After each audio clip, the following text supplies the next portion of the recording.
Good day, everybody, and welcome to this next episode of our behind the scenes conversations. With these conversations, we want to provide you with a sneak peek behind the scenes of ESCO's software development activities. My name is Jan de Roek, Marketing Director at ESCO. So throughout the course of these conversations, you will be able to meet some of my colleagues from our software engineering team. And with us today, we have Vincent. Welcome, Vincent, and thanks for making time available out of your busy schedule for this conversation. It's a pleasure, Jan. As a first question, would you mind introducing yourself briefly for our audience? Sure, Jan.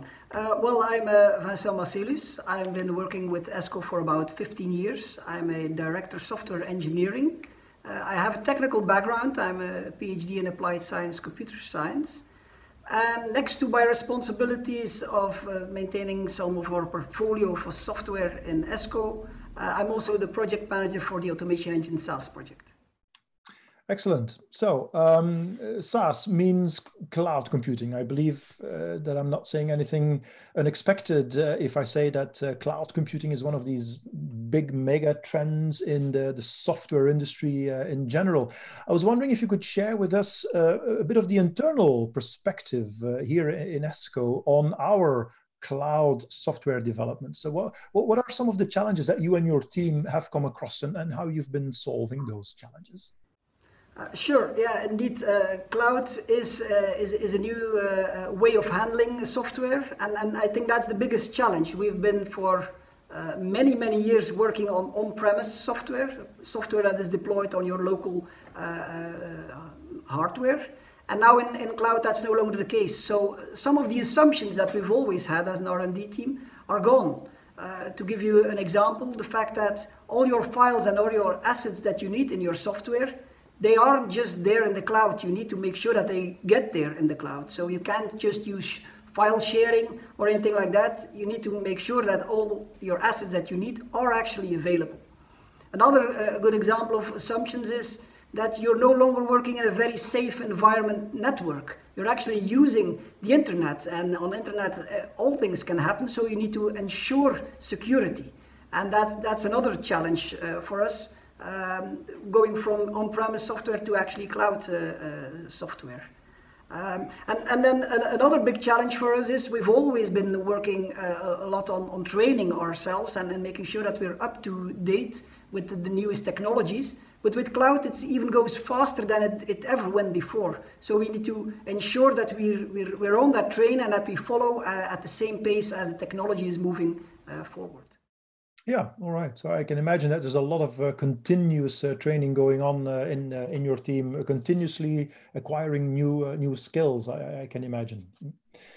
Now, I probably it looks to me like developing these cloud-based solutions is really quite a big undertaking, quite a massive project. How do you start with such a big undertaking? Where do you begin? Indeed, it's a massive undertaking, and actually the only right way to do it is in small steps. You can't just go the whole step in one go. And luckily, in ESCO, we've been using the Scrum methodology already for a very long time, and that really helped us. Now, to help explain, because maybe not everyone knows what Scrum is about, in a nutshell, it's actually, instead of making very long plans, you actually make plans for the next 3 weeks. You plan some stories, which typically are some features that you want to get available, and in those 3 weeks you make sure that everything is implemented, it's tested, it's documented, so it's actually potentially ready to release. And so every 3 weeks you make a little new mini plan, and typically those stories are new features or new value for our customers.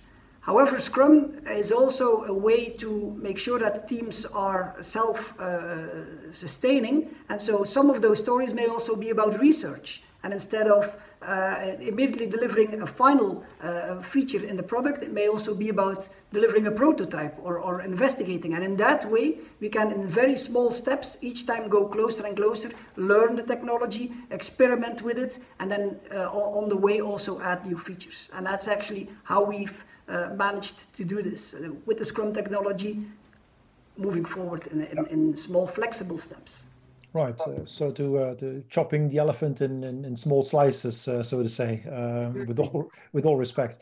But I'm also wondering, as it is relatively something new, this cloud development technology, can you give us an idea of how many people within our software engineering teams are actually now working on cloud-based technologies? Indeed, it's an evolution. I can, if you think, beginning of last year, about 9% of all the R&D people were working on cloud related topics. By the end of the year, that was already 21%. So more than 1 out of 5 people in ESCO are working in R&D are working on cloud.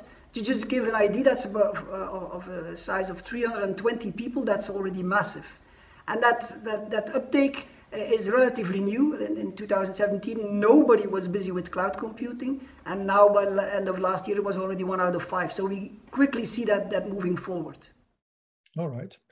Excellent. That is indeed a very fast ramp up of our skills and our capabilities of developing indeed solutions on the cloud.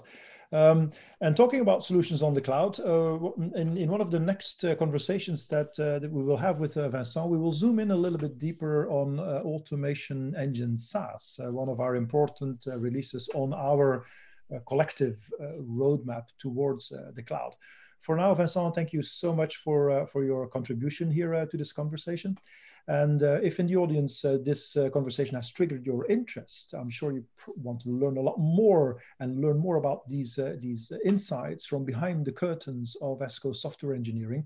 Well, feel free to watch the other movies in this series. Thank you so much, Vincent, for your contribution. Thank you, Jan.